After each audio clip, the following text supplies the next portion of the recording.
Morning. कल अपन ने शक्ति की डेफिनेशन पढ़ी थी, अब पढ़ते हैं शक्ति के प्रकार। आप लोगों ने रजिस्टर में कर ही लिया होगा। अब शक्ति के प्रकार में पहली राजनीतिक शक्ति है हमारी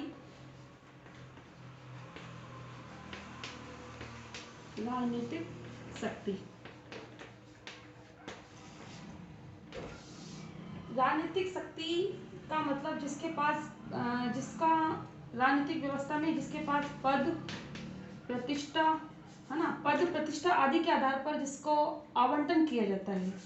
हम ऐसे नहीं पढ़ेंगे। राजनीतिक शक्ति में औपचारिक शक्ति किसके पास होती है, औपचारिक अंग कौन कौन से होते हैं जिसके पास राजनीतिक शक्ति होती है, और अनौपचारिक अंग कौन कौन से होते हैं।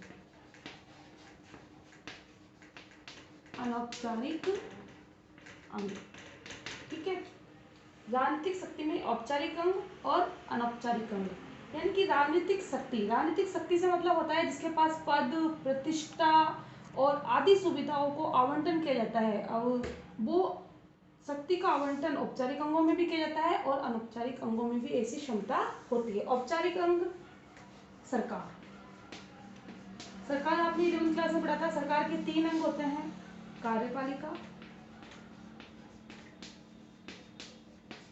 कार्यपालिका, नंबर 2 व्यवस्थापिका, और नंबर 3 न्यायपालिका।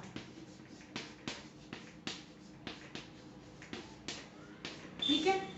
तो राजनीतिक शक्ति औपचारिक अंग में सरकार के पास होती है और वो इन तीनों अंगों के पास होती है। इनके पास ऐसी क्षमता, ऐसी शक्ति होती है कि वो आपको पद प्रतिष्ठा आदि का आवंटन करे। और अनौपचारिक अंग के अंतर्गत जो शक्तियां होती है किसके पास होती है, दबाव समूह। आपको ये इतना सा याद रखना पड़ेगा, हालांकि एक पैराग्राफ में ही दिया हुआ है, लेकिन आप लोग अगर शक्ति के प्रकार राजनीतिक शक्ति, आर्थिक शक्ति, विचारधारात्मक शक्ति, ये तीनों आपने लिख दिया और अंदर तक कुछ आता ही नहीं है तो कुछ मतलब नहीं है। इसलिए आपको इतना समझ में आना चाहिए कि राजनीतिक शक्ति में मैडम क्या कहना चाह रही है, कि राजनीतिक शक्ति से मतलब क्या होता है, पद प्रतिष्ठा इनका आवंटन कौन करता है, औपचारिक अंग कौन कौन होते हैं, अनौपचारिक अंग कौन कौन होते हैं। अनौपचारिक में दबाव समूह और राजनीतिक पार्टियां, राजनीतिक दल जानते होंगे आप, भाजपा, कांग्रेस, शिवसेना, डीएमके, अन्ना डीएमके इत्यादि। और दबाव समूह जो सरकार पर दबाव डालकर अपनी कार्य करवाते हैं, इनके पास ऐसी शक्ति होती है कि वो दबाव डालकर कार्य करवाते हैं। इनको सरकार द्वारा ये राजनीतिक रूप से मान्यता प्राप्त होते हैं।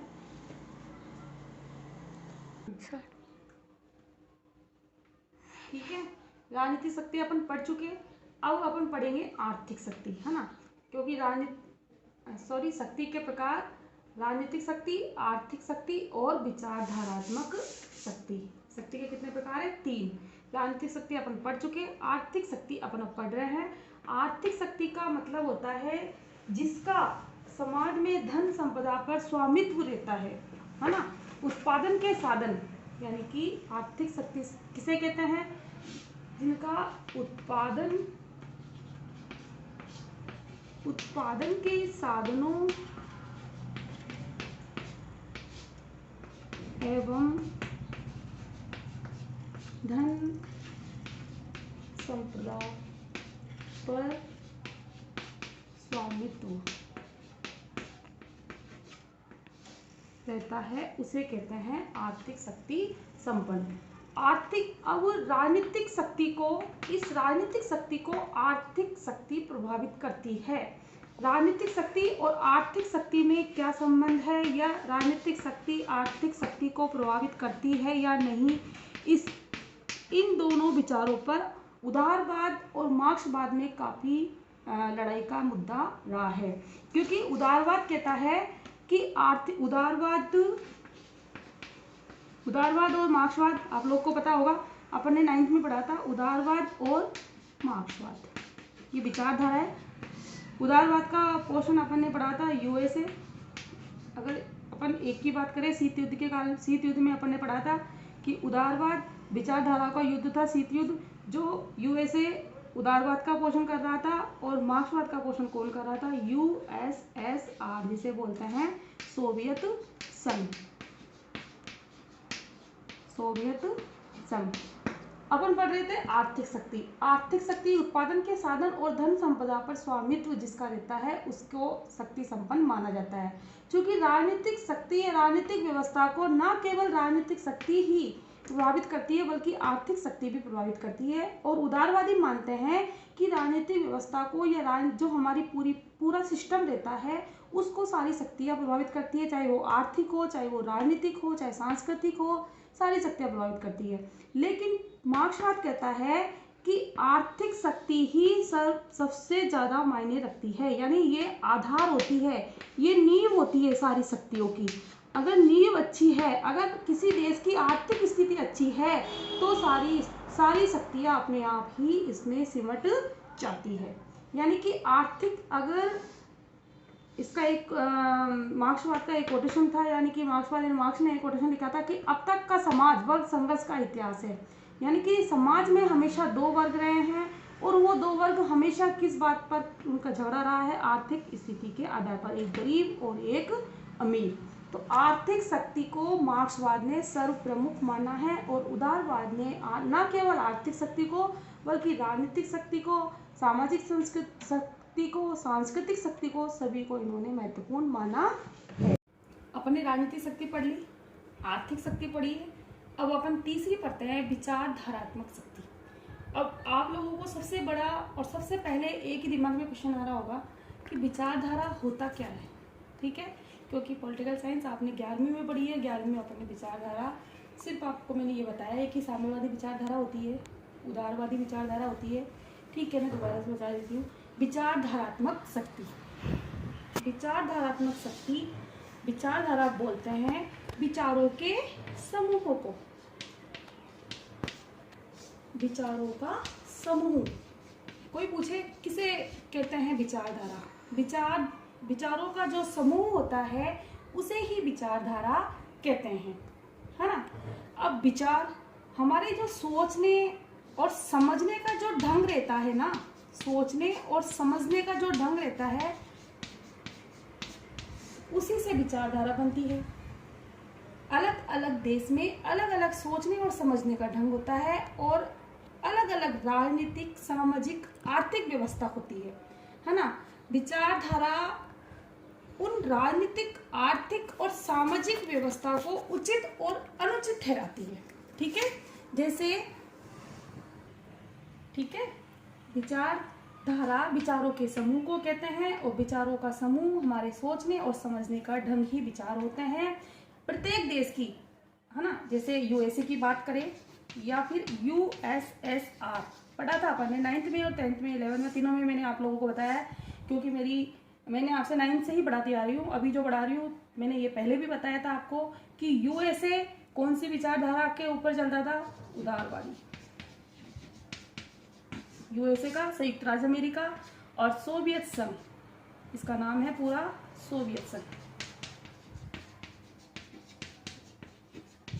कोल्ड वॉर के टाइम पे अपन ने ये पढ़ा था। ये कौन सी विचारधारा, मार्क्सवादी या साम्यवादी, साम्यवादी, ठीक है। अब देखो विचारधारात्मक शक्ति किसे कहते हैं, विचारधारा किसे कहते हैं। विचारधारा विचारों के समूहों को कहते हैं और जो सोचने समझने का जो ढंग रहता है उन्हीं पर डिपेंड करती है एक देश की विचारधारा। अगर सपोज करो किसी देश की, मान लो जैसे अभी चीन की बात करें, ठीक है, या फिर चीन की बात कर लो या यूएसएसआर की बात कर लो, एक ही बात है ना। तो चीन की सामाजिक, आर्थिक, राजनीतिक, है ना, जो भी व्यवस्था है उन व्यवस्था को ये जो विचारधारा है अपनी, इस विचारधारा को मानने वाले लोग जब इसको उचित या अनुचित ठहराते हैं, इन व्यवस्थाओं को उचित जो अनुचित ठहराते हैं उसे ही विचारधारा कहते हैं।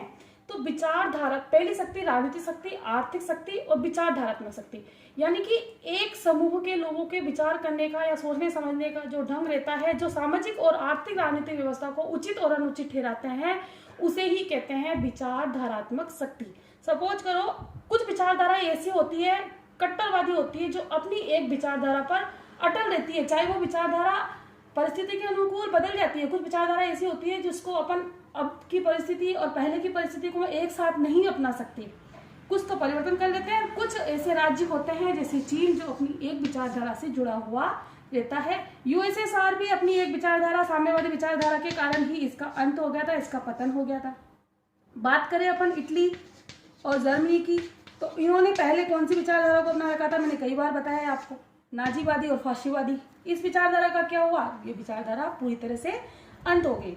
इनका पूरी तरह से अंत होने में इनकी विचारधारा का ही हाथ रहा था, जिसे अपन ने पहले भी पढ़ा था, 9th में अपन ने अच्छे से पढ़ा था।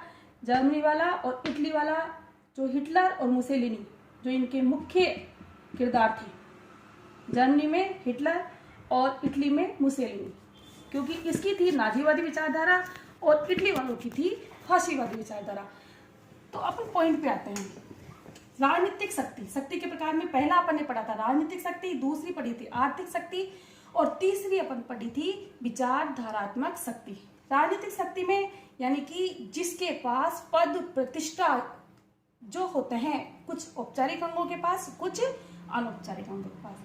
आर्थिक शक्ति, जिसके पास उत्पादन के साधन हो, संपदा हो, है ना, उसे ही बोलते हैं आर्थिक शक्ति। और मार्क्सवाद ने आर्थिक शक्ति को महत्वपूर्ण माना है। विचारधारात्मक शक्ति, विचारधारात्मक शक्ति यानी विचारधारा या विचारधारा का जो पुंज होता है, जो विचारों का समूह होता है, वो वाली शक्ति।